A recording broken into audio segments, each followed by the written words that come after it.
Welcome, everybody, to the Big Thoughts Small Business Podcast. I'm your host, Aisha Dorn, and we have Libby Kavoulakis, Pivot Transformational Business Coaching. Hi, Libby. How is it going? Hi, Aisha. It's always great. Yes. Great to see you, too. Yes. Very good. Very good. And today, we're going to be talking about the movie The Founder, the origin story of McDonald's. The reason I wanted to talk about this on the podcast is because I feel like movies are such a good way to kind of talk about a lot of different subjects at once. And it's something that everybody can have access to and has seen, or everybody has at least been to a McDonald's. So the story is really fresh and relatable. And I think it has a lot of heavy small business topics in it. So we're going to jump into that. So overall, how did you feel about the movie, The Founder? Well, of course, I enjoyed it. I mean, I had a couple big themes that kind of ran through it, which resonated with me as a business person. Yeah. And then a couple lessons that I took from it as well, which also as a business person, you kind of want to learn something from these movies. So if you want, I can kick off like the biggest thing. Yeah, jump that into came it. What's across. the biggest thing? Yeah. Well, how mismatched Ray Kroc was with everyone around him. Now, would you say he's mismatched, or would you say he was just a visionary and he just jumped on it and he's like the quintessential entrepreneur? When you hear people talk about entrepreneurs, oh, they're just so busybodies, how would you describe Ray Kroc? Like, Oh, definitely an entrepreneur. But what was interesting when I say mismatched, when he paired up with the McDonald brothers, they were on completely different planets. Yes. He wanted to grow his primary focus, growth and expansion and domination. Yes. McDonald's brothers, comfort, tradition, and an ease of pace. Like they didn't really want to go too fast. They were just like, we got what we got, and let's master that. Which I think is interesting. If they could have kept that dynamic, I think, the growth might not have been as fast, but I do think it's important in business to have somebody that's like, okay, let's manage perfectly what we have. Or, I really, really enjoyed how they came up with the speedy system, how they recognized that how they get the burger from order to the customer was probably the most value added position they could have during the time of the fast food chains opening. I mean, they chalked it out on a tennis court. They had their workers come in on a Saturday, and just the idea of pretending to do the business essential functions and then executing it in a way that turned into a dance almost. Exactly. And took a lot of pride in it. The one brother who came up with this, who was in charge of operations would, that whole conversation with them talking about how much salt was on the French fries, or, 2 seconds here, whatever it was, I loved watching that. I mean, that is being proud of your profession and truly trying to be as professional as possible and just excellence. It was excellence in motion. Excellence. Yes. Yeah. And it was cool to see that it takes that much work to perfect your process. Like a lot of people look at small businesses and they see the glitz, they see the glamour, they see the, oh, you're out there, you're doing it, you're chasing the dream. But to get to that perfect state or that perfected state where this is an important and integral part of your business, and you've even come up with I don't think it was patented, but it was just something that kind of like the Ford assembly line. They realized productivity wise, that's where a lot of that time was being wasted, and being able to say, okay, what works for us? And then when Ray Kroc came along, how he replicated it or tweaked it constantly until it was perfect. Like, I think they shared that synergy of making sure they're delivering a really great product.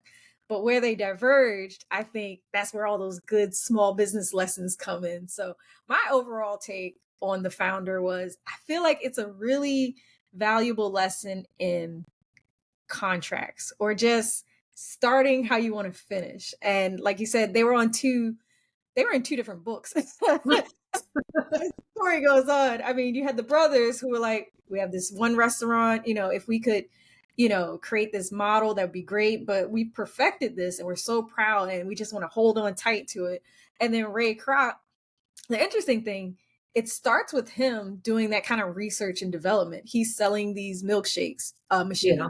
And instead of making one milkshake, you can make about 6 or 8. And everybody he's trying to sell it to is, not even at that capacity. So as he's going along, he's waiting for his food for a long time. There's trash everywhere. Like, he's just consuming all of this data as he's going along. And then it's funny because when he has the conversation with his wife, like, look, I found this great restaurant. I know what I can do to make it great. And she's kind of like, well, what's the difference? You're always on this, get money, get quick, rich quick scheme. And she's just kind of like over it, where he's like, I can finally take all that data that I've been collecting, over the years, trying to sell other things, and actually put it to use. And I feel like that also is like a little small business nugget. Like, there are so many us entrepreneurs that, end up starting, closing, or starting additional businesses, but we started off, with one idea, and we tried to apply the skills that we had at the time, and it, didn't really fit. But when Ray Kroc got to the brothers, the McDonald's brothers, he saw how all of that data that he's been collecting, selling door to door and selling milkshake devices, like, he really said, okay, this is where, my meticulous nature can come in, where my go-getting attitude comes in. And he just kind of pounced on them and they didn't really know how to handle it because they were so fixated on the system itself, which is important, but being able to stop and look up. But he definitely, did something else too with that. It was that was notable. Mhm. Everyone was focused on the product. Yes. And the BJ Novak character who came in, Yes. I think he was a lawyer or a banker, I think it was a lawyer, said, you don't know what your business is. You're in the business of land. Yes. That was that unbiased third party with no stake in it except, the trusted business advisor that, you need that fresh set of eyes on the problem, because the McDonald brothers wanted to make hamburgers. They wanted the perfect hamburger in the perfect amount of time. Ray Kroc got sucked into process. Let's make a better burger. Let's make a better fry in the right amount of time. And then you have this total outsider saying, whoa, you're not in the hamburger business. You're in the land business. Yeah. And that's what made the fortune at McDonald's. I agree. Because you look at how many restaurants per capita there are, McDonald's wise. Like, we could Google it, but they're in over 200 countries. They're really a one-stop shop for, scale and that franchise model. And what was interesting to me was I feel like if you're at certain places in your business career, you'll see the movie differently each time.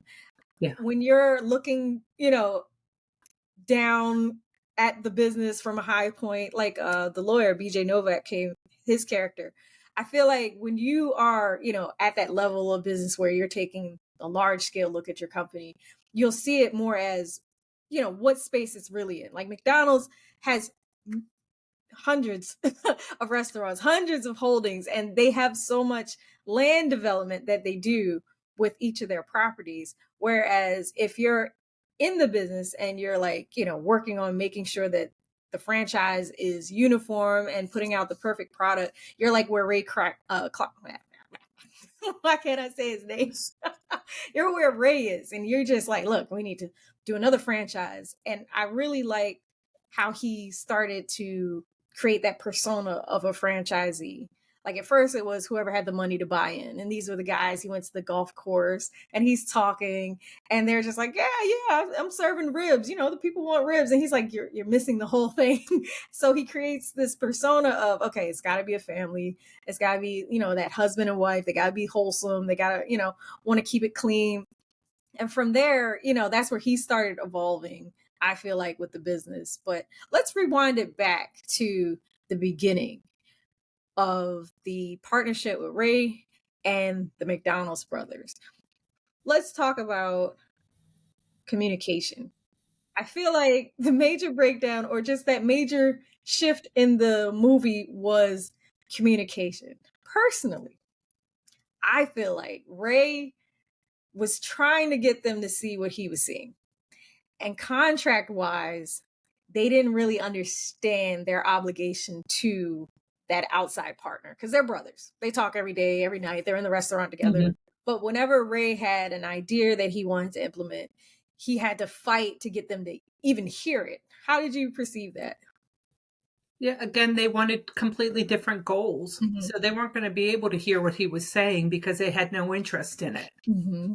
And their communication that the two brothers had built up over a lifetime did not translate to an outsider. And No. Ray Kroc wasn't using their language to translate back to them. So they were talking over each other and just getting each other aggravated, Mm-hmm. hanging up the phone on each other, screaming at each other. It was like, okay, clearly you're not meant to be partners. Clearly No. there's something wrong here. It was sad to me because I, as a founder, as an entrepreneur, it's if you're looking at it from the brothers and the McDonald brothers, that's their actual birth name that they no longer have rights and usage of. So Yeah. as an entrepreneur, how do you feel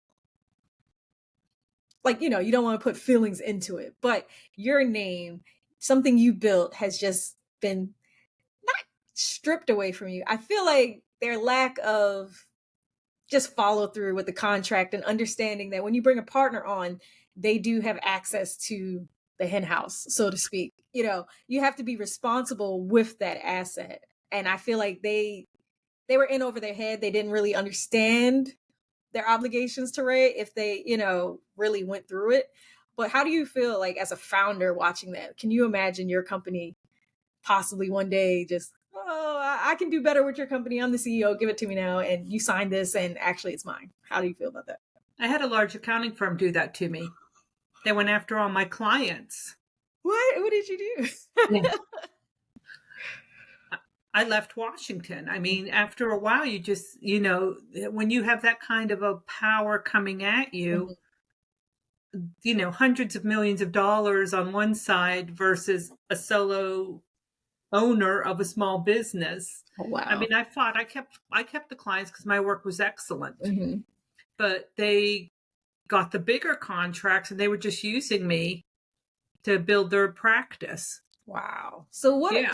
What are some like words of the wise for that situation? So when I watch it, and I watch the McDonald brothers, they were out of their league. Yeah. They had no idea that they were dealing with an absolute shark. I mean, they probably knew it, but they probably, going into business, they had hesitation going into business with him. They didn't follow their instinct. They didn't seem to have outside counsel, or they didn't seem to have outside advisors. No. And, for anybody watching, I will say that, yes, this is a movie and there were probably creative liberties taken. So, we'll do some research and make sure that, they had or they hadn't counsel. But the way the movie portrayed it, I feel like that's what a lot of small businesses run into when they're so eager to, show the world something they're proud of.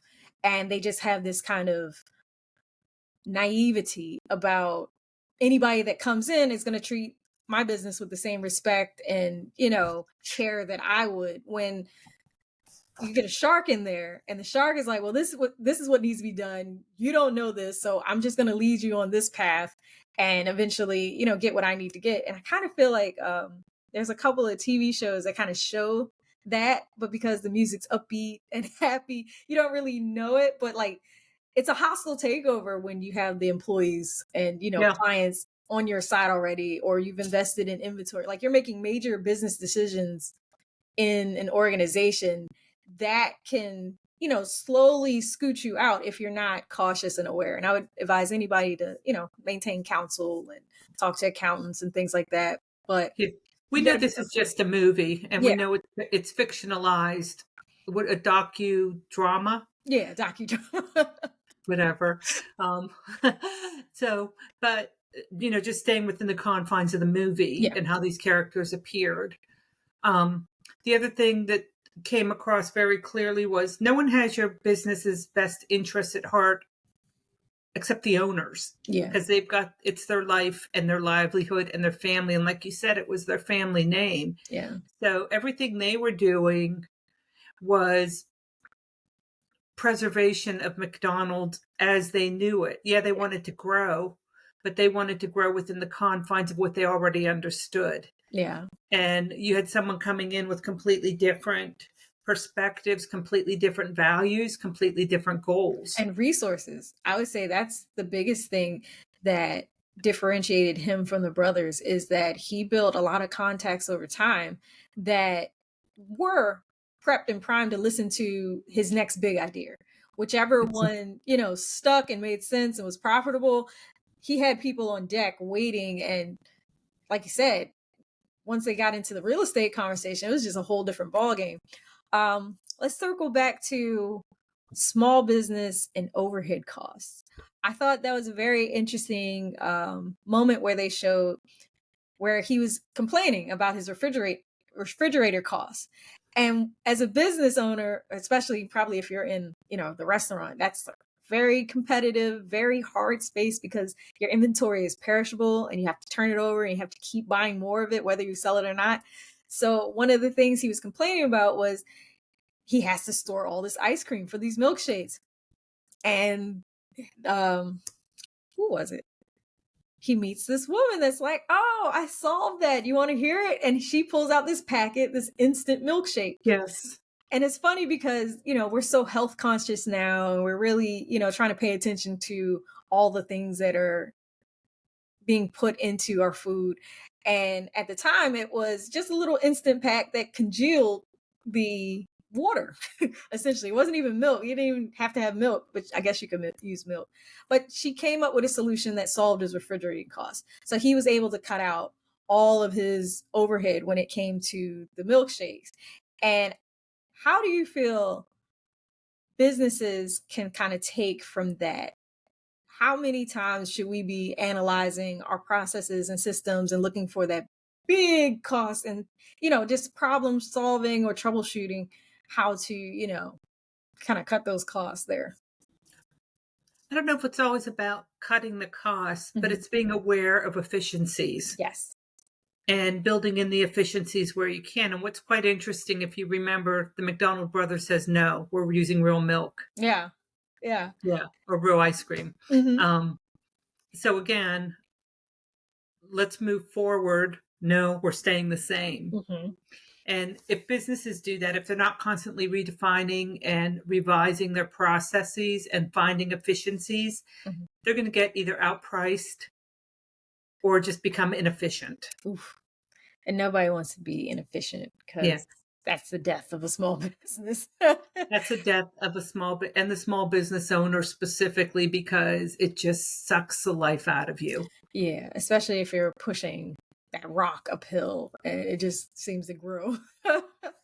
So that's where, that's what's quite interesting, especially with technology and AI and everything today. Imagine today. Oh, goodness. Oh my gosh, their head would have exploded. Oh, but if you think about what we have to keep up on, like even doing this, all the options of even doing a podcast. Yes.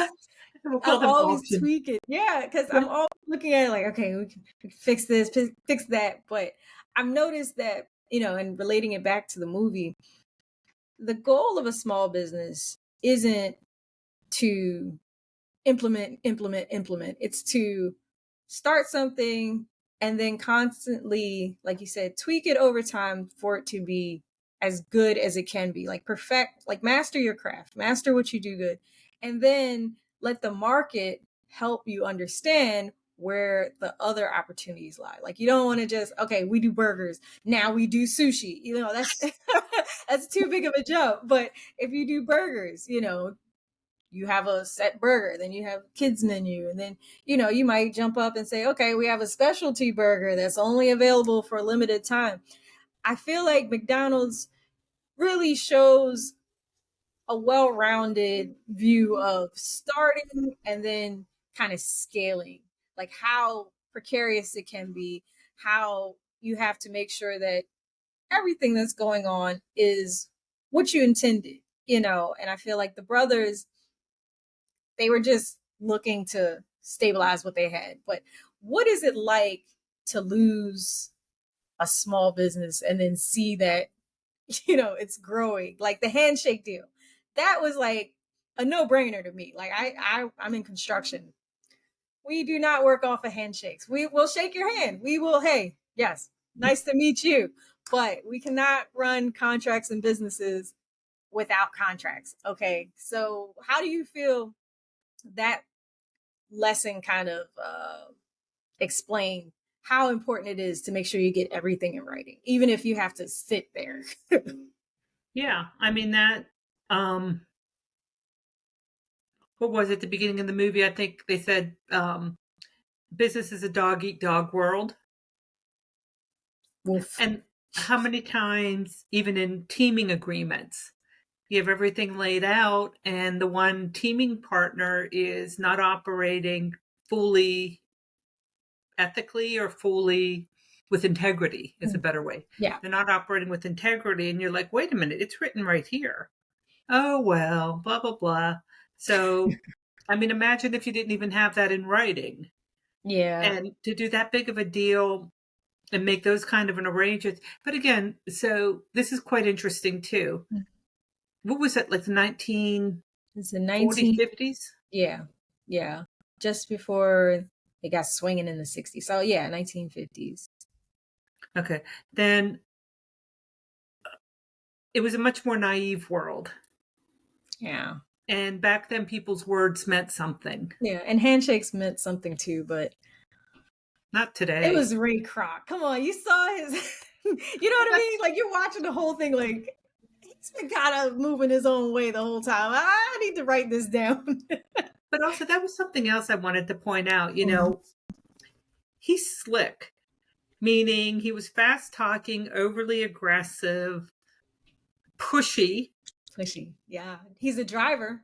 He's all Definitely in a a good way. I driver. mean, none of those are bad for business people. Yeah. Absolutely not. I mean, I could have just said that very differently. I could have said he was very assertive, very self-assured, you know, very charming. But slick is the word that comes to mind as you're watching the character just kind of And the go. McDonald's brothers picked that up immediately. And yet they were either naive enough, hungry enough, or dumb enough not to get it in writing, not to have him checked, not to make sure that he was a minority owner, not to, you know, all these different controls that we know now. Yeah. I don't know if it was that important back then, but it's certainly in today's business world. Like you said, you go into it knowing what you want to get out of it and structure it appropriately, because that was just, there's no almost assurance. ugly to watch. It was. And there are times when you can put there's times when you can put yourself in the shoes of the brothers where you're like, oh wow, this is great. And then there's times where you're just like, yeah, if I was Ray, I would say, hey, you know, we need to, because that's one of the parts I connected with him with was you have this idea, you see how somebody, you know, might be struggling or, you know, not really capitalizing on the idea, or, you know, they just don't know where to take it next. And you're like, hey, you should jump in and do this. But there were times when they were just like, he's always coming up with something. And it's like, this is the agreement, you know, even if it was a handshake deal, he came with a lot of ideas that he actually did try to, you know, get them in the loop. But once he understood that, you know, they weren't going to give him the time of day, he just strong armed it, you know. And looking at the movie, like you said, the fictional characters in it, I'm not sure which is right or wrong. Like I take the good and bad out of it. And if it's just business, how much of the partnership, how much control does he have? If it's within his control, then it makes sense that yes, that's what he's doing and that's what he's going to keep doing.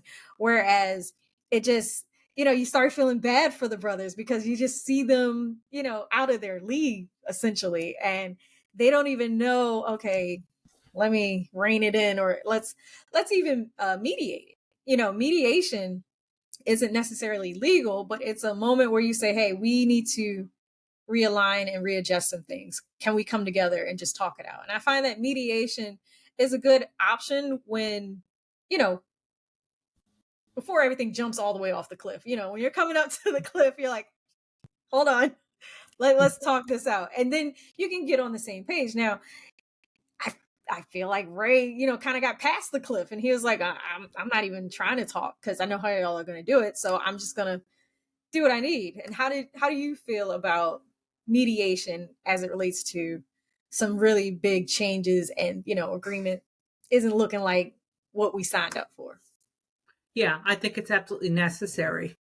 And again, if it's not even formal mediation, but you can get someone in between you two, the two parties, just to talk it through and clear out what you can. There, I don't know if you ever get to 100% because people have feelings at that point. Yeah. Clear it out so it's a productive working relationship. That's what, that would be the goal. And my goodness, you want to avoid a lawsuit at all cost. Yes. Those are expensive. No one wants to. No one wants lawsuits. No, we no can lawsuits. Talk about that on another episode. We're gonna get a lawyer. I don't really want to talk about any of that because I feel like a lot of the intricacies of what businesses go through can be picked out and said, okay, I need a specialist. A lot of the bookkeeping, high level accounting, just really needs a person that's all they do. And I feel like that was some of the best advice I got early on in my business was do not try to do everything yourself. And it was about payroll. And goodness gracious, if you do anything wrong with payroll, there are so many people that come out of the woodwork like, hey, did you know? And it's like, well, I have a professional. You got to talk to them. And that's been my saving grace in a lot of things is I had a professional handle that. You have to talk to them. And even when it's things that are more so in my wheelhouse, I still like to, get a second opinion. Hey, I'm going through this. Does that make sense? And that's what made the 10,000 small business program with Goldman Sachs so interesting because, we all came in the door like, yeah, we're great. We're huge. We're doing well. And then just to be able to hear from different business owners, different things that, you go through. And my favorite saying in small business is it's not if it happens, it's when. And that shifts your perspective from thinking, oh yeah, I have insurance, but we're a very safe company. No, things happen, period, point blank. And you rather have things set up than try to back up and do it. But I know what you mean about that. I always outsourced payroll and bookkeeping because I hated doing bookkeeping. So I wasn't going to ever spend any time doing that correctly. So I just outsourced that. Yeah. And I mean, you have to. You do. You can't do it all. Nope. And it kind of came back, that was quite interesting what we were talking about before. Once with the brothers and Ray Kroc and control and everything else. Once Ray Kroc decided he was in the land business, he washed his hands of the other stuff. He's like, okay, you guys handle this. Done. There might not be anything there for you to handle, but you're in charge of this. I'm just going to go do my land thing over here and make and take all the money. But you guys handle this. Yeah. He threw them a bone. He threw them like a false, I don't know, what is it? I'm going to use false balloon, but I know that's not the term. False flag. He threw him a bone. He did. Because he could have just said, no, give me your name and give me all the restaurants. And in business, some people would even say, no, he didn't have to do that, But I think that boils down to a character perspective. Like, what is the type of business that you want to run? What type of person do you feel you stand up for? What do you represent? And when it comes to business, a lot of it can be chalked up to it's just the time. They say the early bird gets the worm. How fast can you act on an opportunity? So small businesses sometimes have the ability to pivot and, move, whereas larger companies, they got to churn a whole department, to start capturing some of that work. But in other cases where it's like ideas or intellectual property, where, a large company just has the team of lawyers and they just get it signed and it's trademarked, within, weeks. Compared to you gotta, go find the IP lawyer. So how would you advise small businesses to be able to strike when the iron's hot or, be that early bird on opportunities? They have to have their systems in place. Once you can get, that's kind of the golden arch of a small business is that it can run without you there every day. Yeah. That's kind of what you want to get to, that you have all your systems in place, you have your processes in place. So when that new opportunity comes by, everything's set up to add that in. Exactly. A little tweak here, a little tweak there, we can now do this. Yeah. So instead of saying, oh crap, I want to be able to offer barbecue, but you have nothing, you don't have a kitchen that can be flexible, you don't have cooks that can cook whatever it is. But having everything set where you don't have the food suppliers to be able to provide a new product to you. So you have to go out and start from zero. Yeah. So if you have all the systems in place, the relationships in place, the processes in place, it's easier just to jump on. Exactly. But if you're always starting backwards to go forward, that's what burnout comes from. Oh, yeah. And I can say, yeah. I second that. There's just so many moments when you're just going through the grind of being an entrepreneur. And one of my hangups, I'll say, is there are times when I'm just so interested in the information. I just kind of spur into this little bit of analysis paralysis. But to me, I'm not paralyzed. I'm like, oh, I'm learning. Oh, look at this, and I'm going from opportunity to, that distance just starts scaling. Because when we talk about like accounting and bookkeeping, I've always liked numbers, and those things really interest me. But the time it takes for me to perfect it, learn it, and implement it, I need to just hire like a whole, firm. And I feel like one of the more interesting things that I've heard people say is hire for what you don't know. Hire, an expert, a professor, a PhD. Find that person, whether a mentor or, just somebody that's in your circle, and have them teach you. And that cuts down that time of learning for you, because instead of you, grabbing at different sources and trying to piece together or piecemeal it, or, going back to school, you have a master teach you the important parts, and they cut that learning time down.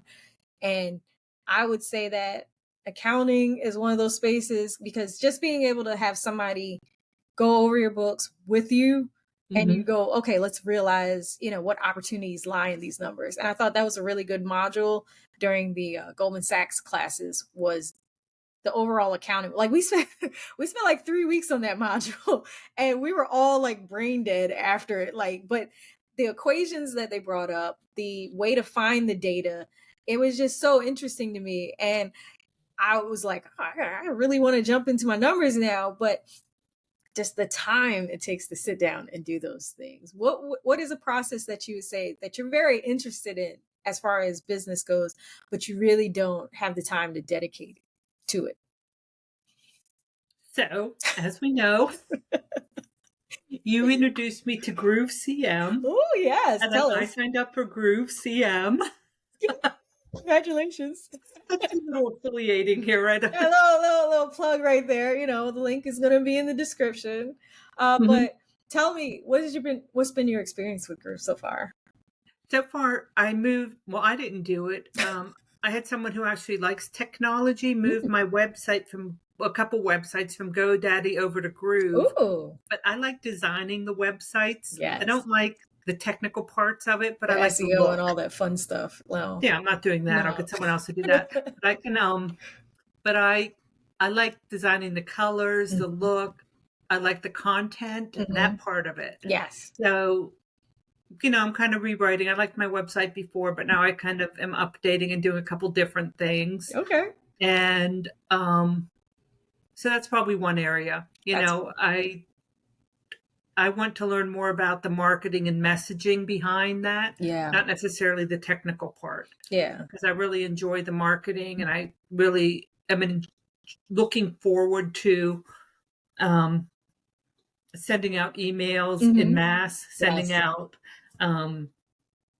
notifications of events en masse, because I haven't done that lately or ever. I like that. I like that a lot, because I feel like, now we're going to go back a little bit. I know I have a little baby face, but when I started my company in 2012, and mind you, I'm in the construction industry, your website was a kind of anecdotal conversation piece. Am I right? Like, it was on the business card. Hey, do you have a website? Yes, I have a website.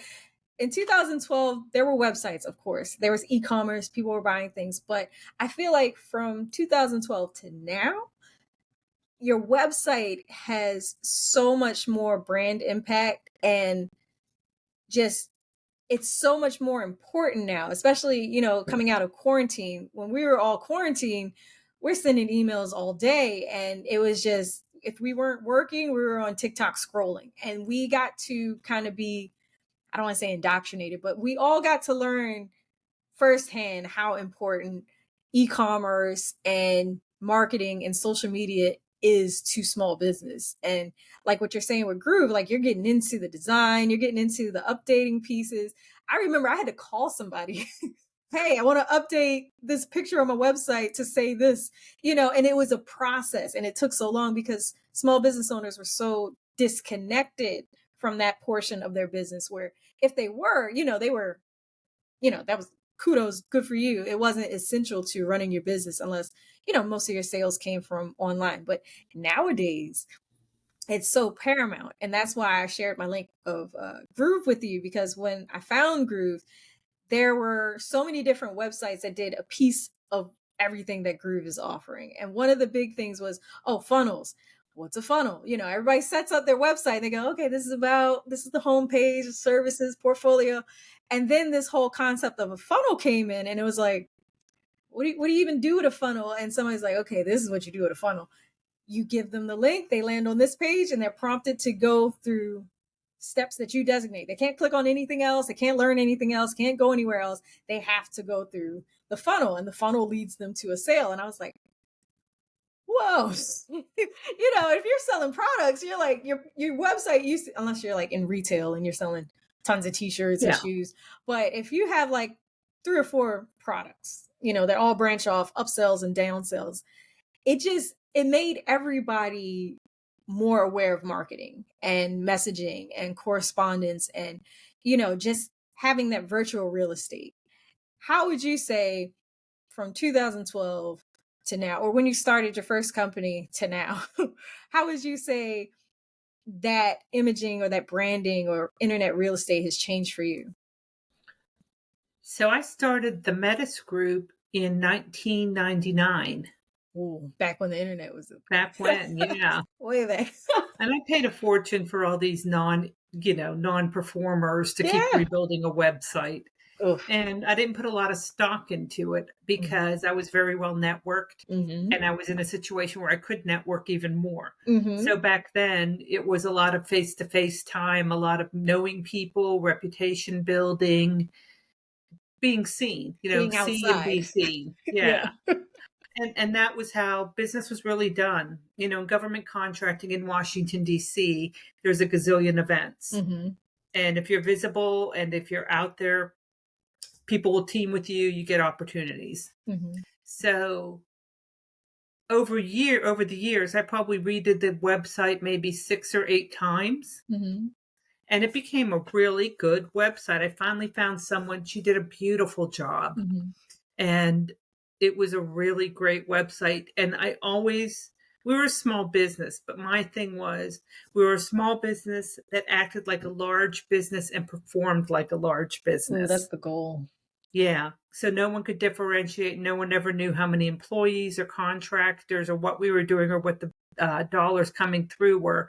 We always provided top quality service and deliverables that you couldn't differentiate. And I had, I worked with another large accounting company, a large accounting firm, their consulting arm. They were an absolute godsend. I learned so much from them. They shared a lot. I copied what they did. We strategized together. It was such a wonderful relationship. And I got the best compliment ever. Oh, it's that. They said, it's a small business that you think is a large business. Oh. Yeah. That's nice. Because you still give that customer service that a small business would, that, all those client touch points. But as far as appearance, people aren't questioning if know. they should, partner with you. They're like, oh, she's doing it. She's already And that's good. what our website had on it. It had Mhm. our credentials, it had our qualifications, it had our capability Mhm. statement, it had project examples. Mhm. So people saw we were for real. Mhm. We worked with all these different agencies and programs and had these successes. So that gave an opportunity to help build credibility. Mhm. Because you know what happens? You meet someone, you go home, you Google them, Yeah. First off, right? yep. And oh, okay, she's for real. She's not just all hot air. Yeah, it's not a Gmail account. Yeah, exactly. Well, so now with Pivot, Mhm.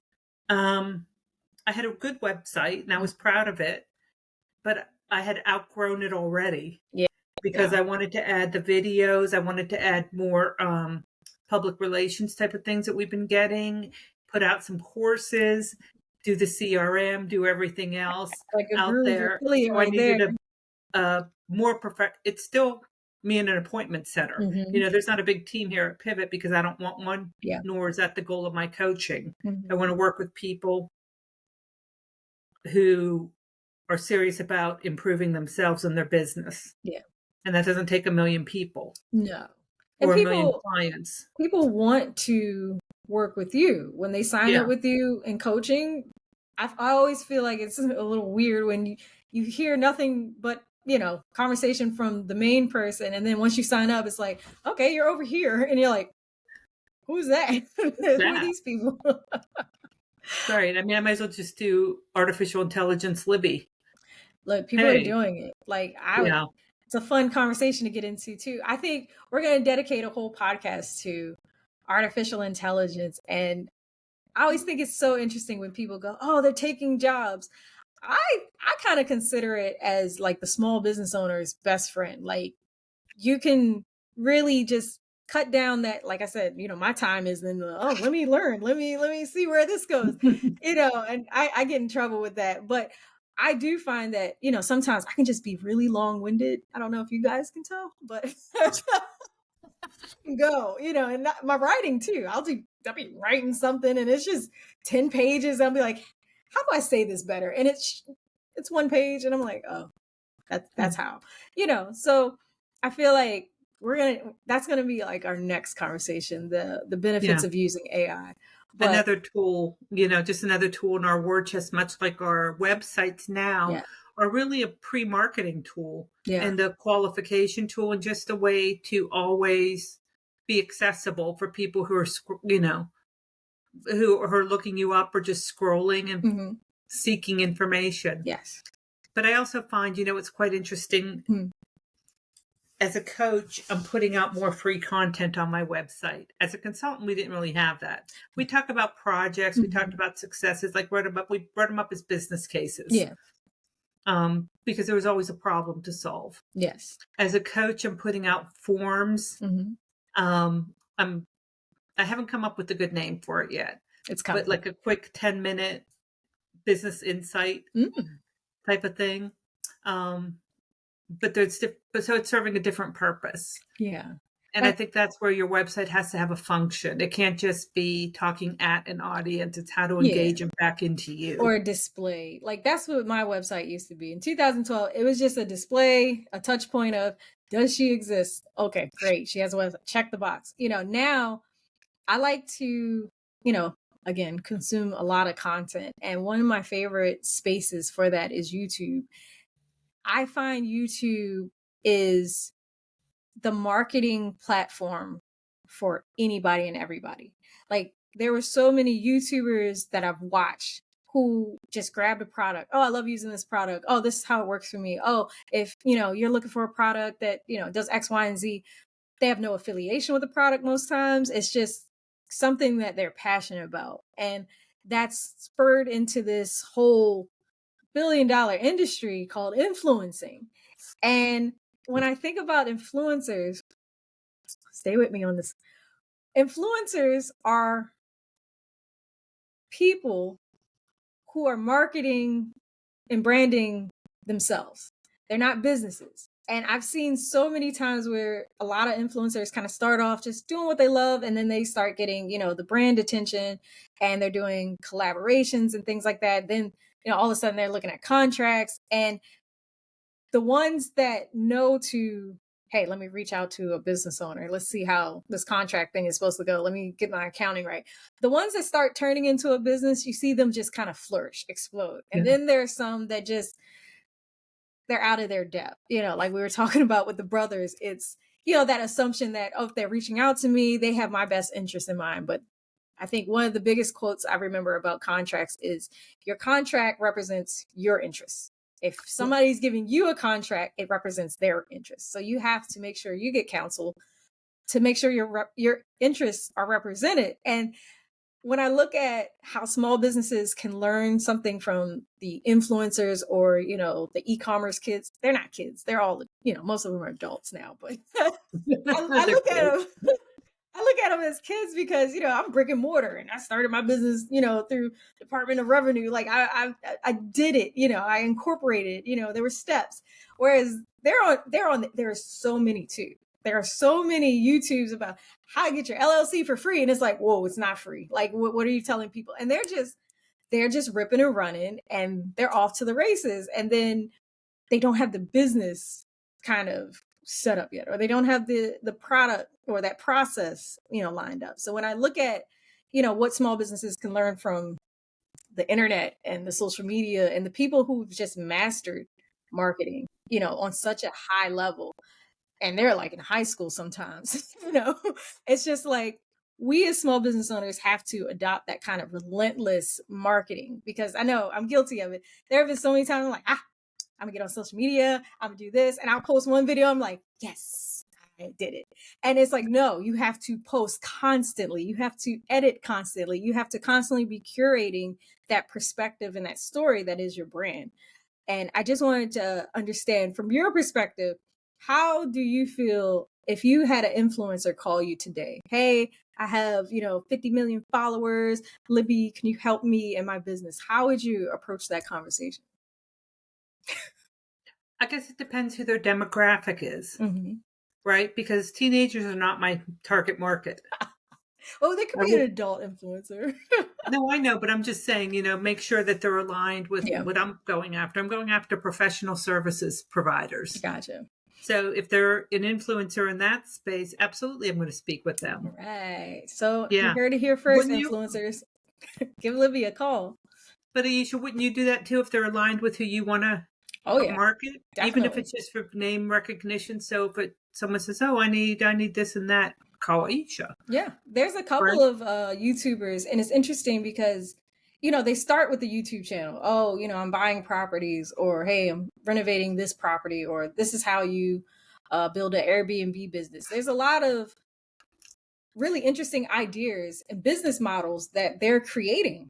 And the main thing that they're doing is they're showcasing, their ideas, and people watch these videos and they give them a call. Like that's a lead generation magnet for a lot of them. And like I said, there's a space where you could be watching YouTube and just constantly be consuming content. I like to watch it and then see what's going on business wise. Like, how are you making money? They're making money off of YouTube ad revenue, the affiliate marketing, all the links, just pile them in, thousands of links in their description.